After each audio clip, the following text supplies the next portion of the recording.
hambaku datang dengan pelan-pelan, aku akan menyambutnya dengan cepat. Kecintaan Allah luar biasa. Tetapi yang terjadi adalah wa qalilun min ibadiyas syakur. Sedikit dari hambaku yang bersyukur. Bayangkan kalau setiap insan muslim mencintai ibunya, orang tuanya, pasti Allah akan cinta pada orang tersebut. Dan kalau Allah sudah mencintai, pasti umat pun tidak akan sengsara. Tidak akan mau terjadi di negeri itu pemimpin-pemimpin yang tidak diridhoi oleh Allah. Pasti akan muncul pemimpin-pemimpin yang Allah akan ridha dengan umat itu. Dan muncul pemimpin, kalau masyarakatnya muslim, pasti pemimpinnya apa? Setuju? Siap? Allahu Akbar. Allahu Akbar. Allahu Akbar. Masih dua lagi contoh kan? Harus tiga. Yang kedua itu yang durhaka. Ada seorang anak juga usia 10 tahun, orang tuanya udah meninggal, bapaknya. Ibunya pun dalam kondisi yang dari segi kejiwaan itu pantasnya diletakkan di rumah sakit jiwa. Sejak umur 10 tahun pun dipiara si ibu ini. Dipiara di satu lokasi, tidak ada transportasi. Sampai si anak tadi usia 30 tahun, 20 tahun itu ngurus ibunya. Kolesterol si ibu tinggi, kejiwaannya terganggu, dan sudah bisa dikatakan tidak waras. Suatu saat dibawa digotong ke spesialis penyakit dalam, perempuan dokternya. Saat dibawa ke dokter itu pun ibu tidak waras, anak pun diludahi mukanya di depan dokter tadi. Sambil tersenyum si anak tadi, dia bersihkanlah mukanya. Dokter mengatakan, kenapa kamu tidak bawa di rumah sakit jiwa aja? Apa mesti capek-capek begini? Si anak mengatakan, pintu surga di depan, aku tidak akan tinggalkan ibuku, aku akan masuk surga dengan ini. Coba. Aku yakin apa yang dijanjikan oleh Rasul, pintu surga di depan muka. Aku tidak letakkan di mana-mana. Aku rawat ibuku. Setelah dikasih obat selesai, digotonglah si ibu tadi, dibawa pulang ke rumah. Langsung si dokter tadi tutup prakteknya, dia tutup sambil dia mengatakan, aku tahu definisi seorang anak taat pada ibunya, tapi aku tidak pernah melihat manusia semacam ini. Jadi kalau kehadiran kita dalam Maulidur Rasul Sallallahu Alaihi Wasallam, pulang itu aja yang kita bawa. Yang masih punya ibu, cium kepala si ibu, cium tangannya, siap berkhidmat. Yang punya orang tua, bapak dan ibu, lakukan itu. Yakin pasti hidupnya akan mudah. Lihat orang-orang yang sukses di dunia ini, muslim maupun non-muslim, pasti kepada kedua orang tuanya baik dan taat, terutama ibunya. Saya bisa mengatakan 99,9% mereka yang sukses, lihat saja. Bukan hanya yang muslim, yang non-muslim juga lihat. Telusuri. Pasti dia tidak akan durhaka pada orang tuanya, terutama ibunya. Dan yang ketiga, irhamu man fil ardi yarhamukum man fis sama. Berkhidmat itu mudah. Udkhalu surur, tanamkan kebaikan. Paling minum senyum. Kalau kita sholat subuh di masjid, tak susah. Tidak perlu menjadi pengurus baru kita berkhidmat. Walaupun tidak ada jabatan, yang buka pintu musola dulu, yang bersih-bersih masjid. Kalau keluar dari masjid ada orang tua yang rabun, yang cari sandalnya susah, ambilkan, kasihkan. Kalau dia pulang ke rumahnya pun susah, tidak ada yang gandeng dia sampai ke rumahnya. Itu harus, nggak capek.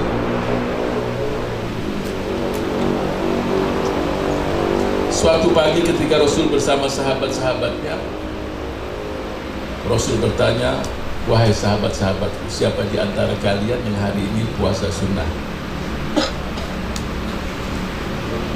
Sayyidina Abu Bakar mengatakan, aku wahai Rasul, hari ini puasa sunnah. Rasul tidak tanyakan, sebutkan ayat-ayat maupun hadis-hadis yang berkaitan dengan puasa sunnah, tidak. Siapa yang puasa? Aku wahai Rasul. Jadi kalau puasa sunnah, walaupun tidak niat malamnya, sah atau tidak? Boleh. Tapi dengan catatan, belum makan.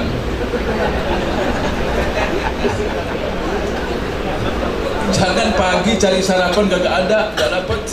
Siang juga susah, belum dapet juga.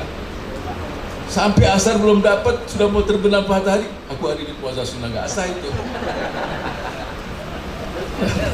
Harus dari pagi, bukan karena siang nggak dapat. Wah, hitung-hitung ini tinggal 2 jam belum makan juga. Wah, dorong aku puasa sunnah, nggak sah itu, harus dari pagi. Yang kedua, siapa di antara kalian yang hari ini sudah berinfak? Rasul tidak tanyakan keutamaan infak, siapa yang sudah berinfak? Sayyidina Abu Bakar radhiyallahu anhu, wahai Rasul, alhamdulillah aku sudah berinfak. Silahkan mau jumlahnya berapa, silahkan.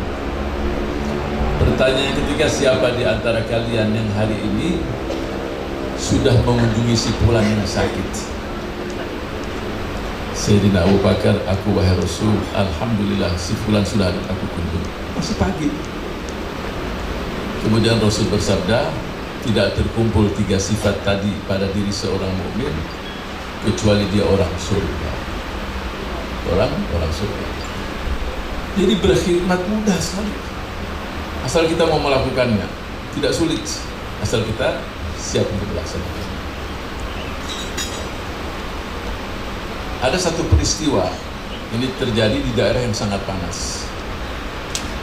Jadi menanamkan rasa dan kasih sayang dan mau berbagi. Seseorang bawa mobil, di pinggir jalan itu ada orang nunggu transport musim panas, dan panas sudah 50 derajat lebih. Nunggu transportasi, belum ada yang lewat. Ketika dia lewat, terus dia pinggirkan mobilnya, dia persilahkan, ada 7 orang masuk.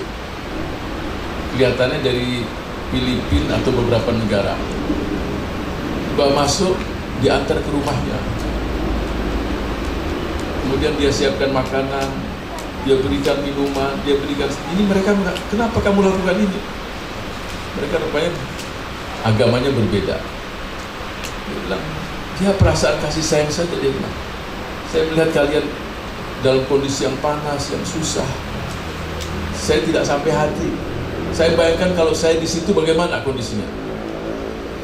Setelah diberikan makan, minum, semua, terus diantar, di mana rumah kalian? Diantar ke rumahnya masing-masing, dia pulang. Makanan di rumah itu disiapkan untuk dia, istri menyiapkan untuk dia dan anak, tapi dia berikan untuk tamu-tamu tadi. Kira-kira besoknya yang 7 orang tadi langsung datang ke masjid dan mengucapkan 2 kalimat syahadat. Jadi dengan perbuatan yang rahmat itu luar biasa. Islam tidak pernah memaksa mereka untuk masuk Islam, tidak. Kita diperintahkan hanya satu saja, wa ma arsalnaka illa rahmatan lil alamin. Rahmat untuk alam semesta. Dan perbuatan kasih sayang itulah yang membuat seseorang lain yang tidak beriman itu tertarik dengan Islam itu sendiri. Insyaallah dengan pengajian Maulid ini, Allah memberikan kita kecintaan kepada baginda Rasul sallallahu alaihi wasallam, kecintaan kepada saudara-saudara kita seiman, seakidah, dan kecintaan kita untuk memenangkan Allah dan Rasulnya. Dan kalau kita, ada beberapa mengatakan, Ustaz kan nggak perlu Allah dimenangkan, Allah pasti akan menang. Ini kan ada isu-isu tentang Al-Quran, nggak perlu kita bela, Allah akan bela. Bahasa-bahasa itu, bahasa-bahasa yang membuat kita itu ya mereka memainkan kata-kata itu untuk menipu kita. Dan Allah berfirman, intan surullah yang surkum, kalau kalian memenangkan Allah, pasti Allah akan memenangkan kalian. Yang tidak mungkin dipisahkan di hati seorang mukmin adalah Allah, Rasul, dan kitab sucinya. Tidak mungkin dipisahkan. Dan benar, ketika ada seseorang yang menista agama ini, umat pun bangkit, bersatu. Dan semakin yakin kalau kita tidak bangkit dan membela agama ini, maka kita akan malu di hadapan Allah Subhanahu wa Ta'ala dan di hadapan Rasulnya. Kalau kalian memenangkan Allah, Allah pasti akan memenangkan kalian. Pertanyaannya, memang Allah membutuhkan kemenangan dari kita? Allah membutuhkan pertolongan kita? Muncul pertanyaan itu. Apa kira-kira yang dimaksud ini? Ustadz, yang dimaksudkan apa? Kalau kau memenangkan Allah, Allah pasti akan memenangkan kamu. Memang Allah membutuhkan pertolongan kita? Pasti tidak. Jadi penjelasan ayat ini adalah menangkan Allah dalam perjuangan kalian semata-mata karena Allah, menangkan Allah dalam infak kalian semata-mata dan ikhlas karena Allah, bukan karena seseorang, tidak ada riya, dan menangkan Allah dalam seluruh aspek kehidupan kita, dalam berumah tangga, berbangsa, bernegara, apa saja yang kita lakukan ikhlas karena Allah. Kita tidak menangkan siapa-siapa, kita tidak menangkan setan, tapi yang di hati kita adalah semata-mata lillahi ta'ala. Kalau itu kita lakukan, pasti Allah akan memenangkan kita. Saya yakin semua kita punya peluang untuk berbuat semata-mata karena Allah Subhanahu wa ta'ala. Dan kita buktikan, kita akan menang di Jakarta insya Allah. Allahu Akbar, Allahu Akbar. Dan kita akan menang juga di 2019 biiznillah. Dan kita akan kuasai DPR RI sebanyak mungkin agar tokoh-tokoh muslimlah yang ada di sana untuk memberikan pelayanan, untuk memberikan khidmat, dan untuk memberikan kejayaan pada masyarakat, pada bangsa dan umat Islam. Amin ya rabbal alamin. Sallu ala nabi. Mudah-mudahan kehadiran kita dalam Maulid Rasul sallallahu alaihi wasallam memberikan kita semangat, motivasi untuk sama-sama kita kembali kepada Rasul, kembali kepada Allah, kembali kepada sunnahnya, dan kembali kita melakukan hal-hal yang dicintai oleh Allah dan Rasulnya. Sebesar apa kecintaan Allah kepada kita, sebesar itu pula kecintaan Allah kepada kita semua. Sebesar apa pengorbanan kita untuk Allah dan Rasulnya, sebesar itu pula Allah memberikan perhatian kepada kita. Mudah-mudahan kita tergolong mereka tersebut. Amin ya rabbal alamin. Wallahul muwaffiq ila aqwamit thoriq. Wassalamualaikum warahmatullahi wabarakatuh.